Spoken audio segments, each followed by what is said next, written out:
ჩვენი ანა ზაქაშვილი თავის რუბრიკას საარჩევში გვეტყვის, ესე იგი, ფალსიფიცირებასთან დაკავშირებით ძალიან მომრავლებულია ჩვენს ქვეყანაში და ალბათ არა მარტო ჩვენს ქვეყანაში, თუმცა თუ რა პრობლემები და რა გამოწვევები გვაქვს, ჩვენ ამას ძალიან კარგად გვეტყვის, როგორც ყოველთვის ანა. ჩვენი უმშვენიერესი ანა. ანა დილამშვიდობის მოგესალმებით. დილამშვიდობის, მიუხედავად იმისა, რომ ძალიან კალორიულია ყველი, თურმე ფალსიფიცირებულიც შეიძლება იყოს და აი ეს ფალსიფიცირებული შეიძლება იყოს, მით უმეტეს იმის გათვალისწინებით, რომ ბოლო პერიოდში განსაკუთრებით სურსათის ეროვნულმა სააგენტომ მთელი ქვეყნის მასშტაბით არაერთი არალეგალური საწარმო გამოავლინა ყველი, სადაც უამრავ კრიტიკულ შესაბამებას ჰქონდა ადგილი, როგორც ტექნოლოგიური პროცესის წარმოების თვალსაზრისით, ასევე ეტიკეტირების ნაწილში. შესაბამისად, ძალიან მნიშვნელოვანი არის ვიცოდეთ, რას ნიშნავს ყველის ფალსიფიცირება და რა უნდა გაითვალისწინოს მომხმარებელმა ყველის შეძენის დროს და არის თუ არა ფალსიფიცირება ის, რაც ხშირად გგონია. მოკლედ, გაგვარკვევს ამ ყველაფერში სურსათის უვნებლობის სპეციალისტი ქალბატონი ეკა გიგაური, რომელიც სტუდიაში შემოგვერთდება. დილამშვიდობის.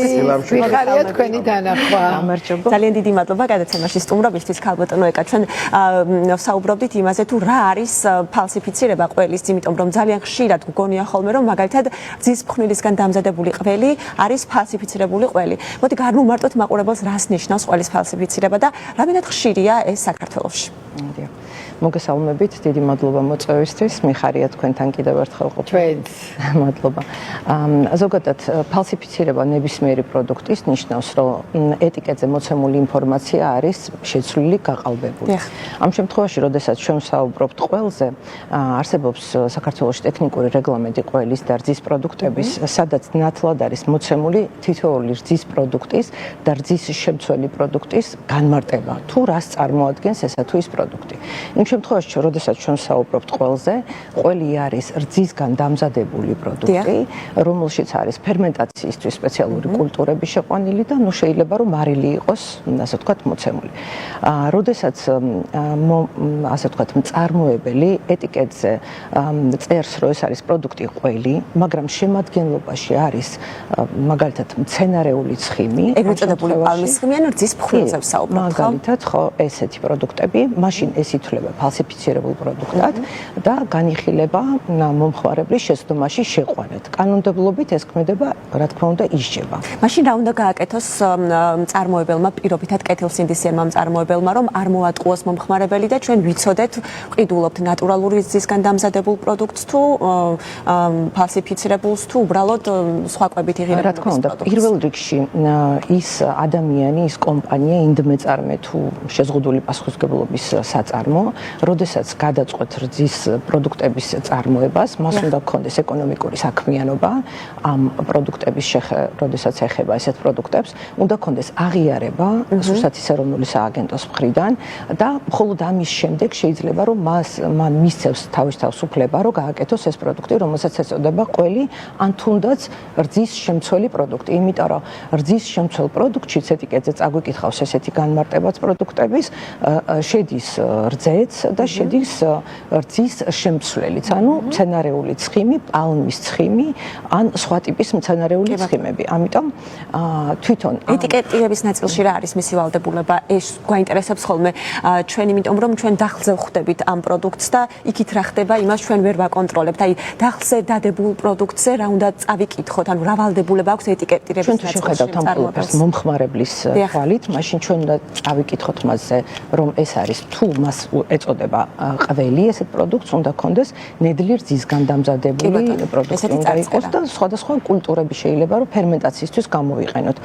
თუ ესეთ პროდუქტს, თქვათ, ლაბორატორიაში წავიღებთ და მასში აღმოჩნდება, რომ ეს არის მცენარეული ცხიმის საფუძველზე დამზადებული, სადაც რძის ცხიმი ჩანაცვლებულია იმ მცენარეული ცხიმით, ცხიმიანობის მოსამატებლად, მაშინ ეს პროდუქტი უკვე ფალსიფიცირებულად ითვლება. თვალით, ვიზუალურად ჩვენ ამის განსხვავება ძალიან გაგვიჭირდება. ძალიან ბევრი ესეთი, ასე ვთქვათ, თემებია ხოლმე ინტერნეტში, რომ მაგალითად ადუღებულ წყალში ჩავდებთ, ვთქვათ, ყველს, ნამდვილ ყველს, რომელიც ეტიკეტითაც და რეალურადაც ყველია და რძის შემცველ პროდუქტს და ესეც აჩვენებენ ხოლმე, რომ მაგალითად ის პროდუქტი, რომელიც არის ყველი ყველი, ის არის წელვადი და ის პროდუქტი, რომელიც არის რძის შემცველი პროდუქტი, ის ხდება როგორც რეზინი, ესეთი შემადგენლობის, ხო, რაღაცნაირად იკვრება და ცუდი, ასე ვთქვათ, კონსისტენციის ხდება. აი, ერთ მნიშვნელოვნად ასეთ დატესტვა, ასახში ჩვენც რო ვცადოთ, ხო, ძალიან მარტივი ტესტია. ერთ მნიშვნელოვნად იმის თქმა, რომ ესეთი პროდუქტი აუცილებლად ყველია, ან ესეთი პროდუქტი არის რძის შემცველი პროდუქტი, ცოტა რთული იქნება, იმიტომ რომ მაინც ლაბორატორიული კვლევა და მეცნიერება გვეხმარება ამაში. მეგობრებო, ერთი კითხვა მექნება ხრიკებთან დაკავშირებით, ზუსტად ეხლა თქვენ ახსენეთ ეკა, თითქოს ასევე მსმენია, მე მგონი ჩვენთან სტუდიაში, აი თვალით გასარჩევა თქვა, როდესაც ყიდულობ, თქვა გლეხისგან და არ არის დახლზე ეტიკეტირებული. რო ჭრი ყველს, თუ არის აჭრელებული, ის არ არის ნამდვილი რძისგან. ეს კარგი მეთოდია, რა თქმა უნდა, ორგანოლეპტიკურად, ვიზუალურად, სენსორიკით რაღაც გარკვეული ხრიკებით შეიძლება რაღაცას მივხვდეთ, თქვა გადანაჭერზე, არ უნდა იყოს აი ხელოვნურად, არ უნდა აჭრელებული იყოს, აი ზედაპირზე გარეგნულად არ უნდა იყოს სხვადასხვა ფერის ლაქები, არ უნდა ქონდეს ჩანართები, არ უნდა იყოს, რომ ერთგვაროვანი იყოს. ხო, ფერი უნდა იყოს ერთგვაროვანი უნდა იყოს ფერი. თუმცა მხოლოდ აი ამ ხრიკებითაც ძალიან რთული იქნება, რომ გამოვიცნოთ ნამდვილი ყველი. მანდ მაგალითად გაჭრელი და შიგნით ჩადებული არ უნდა ამოღებული და შიგნით სხვა ყველი ჩადებული. ხო, ადრე იყო ხოლმე ხოლოდ გარსი რო იყოს ხო? იყო ხოლმე ადრე რომ ჩემ ბავშვობაში იტყოდნენ ხოლმე სიმძიმისთვის ქვასაც კიდევდნენ შიგნით. ანუ როდესაც არ იყო ესეთი კონტროლირებადი. ეხლა მეტად კონტროლირებადი ეს ყველაფერი, ნებისმიერი ბიზნეს ოპერატორი, რომელიც აწარმოებს ამ პროდუქციის კონტროლდება სურსათის ეროვნული სააგენტოს მხრიდან და რა თქმა უნდა, კანონმდებლობითაც პასუხისმგებლობა ძალიან დიდი აქვს, თუმცა ფალსიფიცირების ესეთი რისკები ძალიან მაღალია. აქ ფალსიფიკაციაზეც მხოლოდ არ შეიძლება საუბარი, როდესაც საქართველოში ძალიან ბევრი ისეთი მეწარმე აღმოჩნდა, რომელიც არ იყო დარეგისტრირებული, იქ იყო მიკრობიოლოგიური პრობლემები, აქ უკვე მხოლოდ იმაზე არ არის ლაპარაკი, რომ პალმის ცხიმი იყო შერეული, ეს ძალიან დიდი პრობლემაა, მაგრამ მიკრობიოლოგიური რისკები იყო ისეთი, რომელსაც თქვათ პათოგენური მიკროორგანიზმებს შეიცავდა ესეთვის პროდუქტი და შეიძლებოდა, რომ უბრალოდ მომწამლელიც ყოფილიყო ადამიანის ჯანმრთელობისთვის და აი კუსტარულ ძალიან ცუდ არაჰიგიენურ პირობებში იყო დამზადებული სატელევიზიო გადაცემა შეიძლება იყოს შეიძლება იყოს, ახლა იცით რა, ფალსიფიცირების შემთხვევაში მომხმარებელი გრძნობს თავს მოტყუებულად, იმიტომ რომ მე ვყიდულობ ყველის ფასად ყველს და ვიღებ, თქვათ, მცენარეული ცხიმით დამზადებულ პროდუქტს და ეს არის ძალიან ცუდი.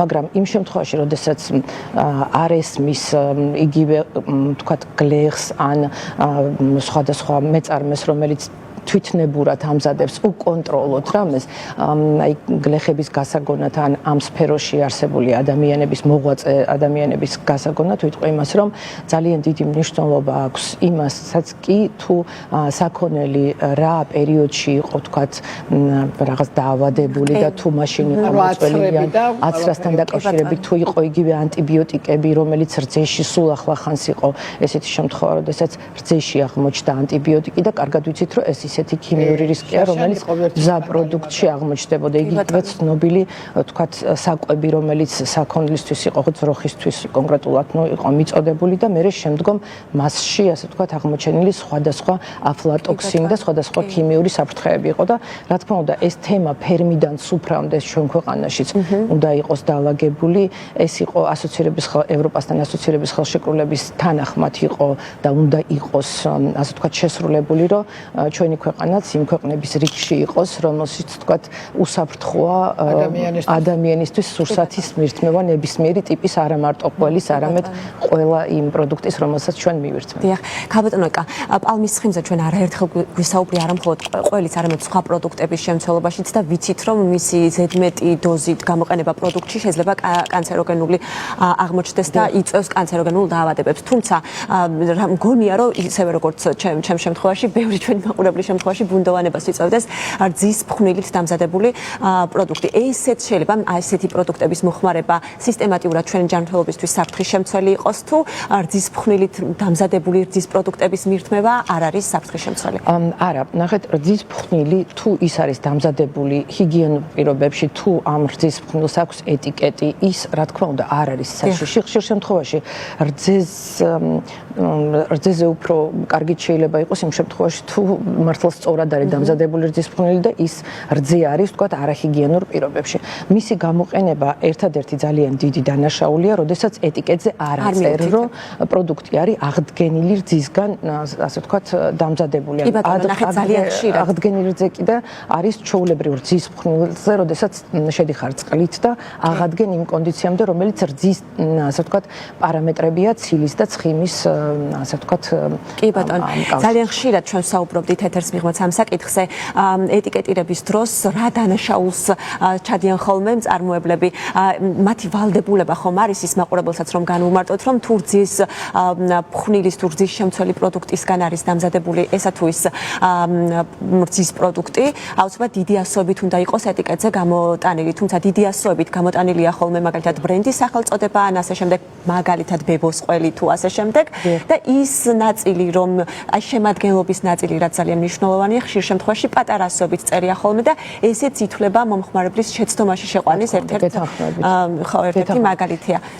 კანონმდებლობა მაგასაც არეგულირებს, ესეთი ეტიკეტირების შესახებ კანონი არის 301 დადგენილება, რომელშიც კონკრეტულად წერია, რომ რა ზომის, ვთქვათ, შრიფტით უნდა იყოს დაწერილი, მოცემული ძირითად მხედველობის არეში რა უნდა იყოს გამოტანილი, რომ ჩვენ მომხმარებლები ამ შემთხვევაში არ ვიყოთ შეცდომაში შეყვანილი.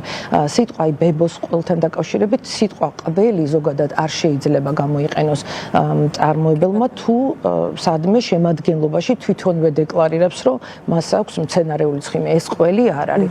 ჩვენ უნდა ვიცოდეთ, რომ ის პროდუქტები, რომელსაც ქვია სახაჭაპურე თუ იმერული უბრალოდ, მაგრამ არ არის გამოყენებული სიტყვა ყველი, ეს პროდუქტი არ არის ყველი ჩვენს წარმოდგენაში. ის შეიძლება ყველის ფორმის კონდეს, იმას რაღაც ორგანოლეპტიკაც და ვთქვათ, შეიძლება სენსორიკაც კი ისეთი საკვებდანამატები იყოს და ისეთი, ასე ვთქვათ, ნივთიერებები იყოს დამატებული, რომელიც გემოვნური თვისებებითაც ხშირ შემთხვევაში არის ხოლმე ძალიან მიმსგავსებული აყოლეს, მაგრამ ეს ითვლება, რომ თუ დეკლარირებას სწორს არ აკეთებს მწარმოებელი ეტიკეტზე, მაშინ რა თქმა უნდა ეს ფალსიფიცირებაა. ფალსიფიცირებული აგრეთვე პროდუქტი არა მარტო რძის, ასე ვთქვათ, სხვა შემადგენლობის, არამედ თუ წონა აქვს, არა შეუსაბამო წონას, თუ ეტიკეტზე მოცემულია 1 კილო და ვთქვათ სინამდვილეში 900 გრამი ასე შემდეგ. ესეც მნიშვნელოვანია და რა თქმა უნდა პასუხისმგებლობას ესეც მოტყუება და ესეც ფალსიფიცირება რა თქმა უნდა. ესე რომ შევაჯამოთ ძალიან სანამ შევაჯამებთ ერთი კითხვა აუცილებლად მინდა დაგისვათ, იმიტომ რომ ყველი ითვლება ერთ-ერთ ყველაზე მეტად უფრო ესეთ ინტოქსიკაციის რისკებს ზრდის თუ სათანადო პირობებში არ არის შენახული. დავუშვათ გვაქვს სახლში ყველი შევიძინეთ თუ ასე შემდეგ სანდო სარეალიზაციო წერტილში სახლში რა პირობებში ვინახავთ რომ ის არ გახდეს მავნე ჩვენი ჯანმრთელობისთვის და ამით დავასრულოთ. კი ბატონო. ყველაზე მნიშვნელოვანია რომ ჩვენ ვიცოდეთ თუ ეს ეტიკეტირებული პროდუქტია განსაკუთრებულად ეტიკეტზე მოცემული ინფორმაცია წავიკითხოთ, ტემპერატურული რეჟიმები ზუსტად ისეთი უნდა იყოს როგორც ეტიკეტზეა მიცემული, სამაცივრო პირობები 2-დან 6 გრადუსამდე უნდა შევეცადოთ. ყველი შენახვა, იმიტომ რომ შეგვიძლია, იმიტომ რომ თვითონ მწარმოებელი მაგას გვეუბნება, მას გამოცდილი აქვს ეს და მეცნიერულად დადასტურებულია.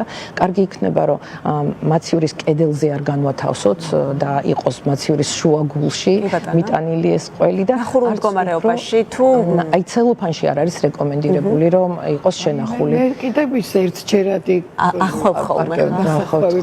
კარგი იქნება თუ სპეციალურ კონტეინერში, ანუ ყველს არ უხდება რომ სუნთქვა ჭირდება ყვავილს და არ უხდება. უნდა არ ჭირდება მას ესეთი ზედმეტად გადაფუთვა, როგორც კი ჩვენ მას გავხსნით პირველად შეფუთვიდან, ის ჯობია რომ გადავიტანოთ კონტეინერში და ესე შევინახოთ, თუმცა ესეც სპეციალიზირებული კონტეინერი უნდა იყოს თავდახურული და ნუ ჰიგიენურად სუფთად რომ ინახებოდეს. გარკვეული სახეობა ყველის, რომელიც თავისივე სითხით ვიყიდება, ანუ ესეთი მაგალითად რა თქმა უნდა მოცარელა და ესეთი ტიპის ყველი, რბილი ყველი, ის უნდა შეინახოს თავის სითხეში და არის სპეციალურ კონტეინერებში და ზუსტად ესე უნდა შევინახოთ და გამოვიყენოთ ეტიკეტზე მოცემული ინფორმაციის შესაბამისად. დაუჯეროთ მწარმოებლების ეტიკეტს, მაგრამ თუ გადავწყვეტ რომ მაინც და მაინც სანდო მწარმოებლების რა თქმა უნდა თუ გადავწყვეტ რომ სადმე უნდა ვიყიდოთ ეს ყველი მაინც და მაინც უეტიკეტო, კარგია რომ დავაკვირდეთ პირობებს, უნდა იყოს თუ ეს არის ბაზარი, ვთქვათ ჰიგიენურად სუფთად უნდა იყოს, იმიტომ რომ ბაზარიც კონტროლდება სოციალურ სააგენტოს მხრიდან, იქაც არის მიკვლევადი, ანუ ვინ არის მწარმოებელი, იქაც ჩანს და აუცილებლად რეგისტრირებული მწარმოებლებისგან იქნება მიღებული ყველი, რომელიც არის შემოწმებელი. ამიტომ მხოლოდ ჰიგიენურ პირობებში შენახული ყველი შევიძინოთ, რომ ავირიდოთ ის რისკები, რომელსაც ინტოქსიკაცია ქვია. კი ბატონო, ძალიან დიდი მადლობა ქალბატონო ეკა, როგორც ყოველთვის ძალიან საინტერესო რჩევებისთვის. დავემშვიდობები ჩვენს ტელემაყურებელს მომდევნო შაბათ კვირამდე. ძალიან დიდი მადლობა ასეთი საინტერესო რჩევებისთვის, მოკლედ ჩემო ბაჩო.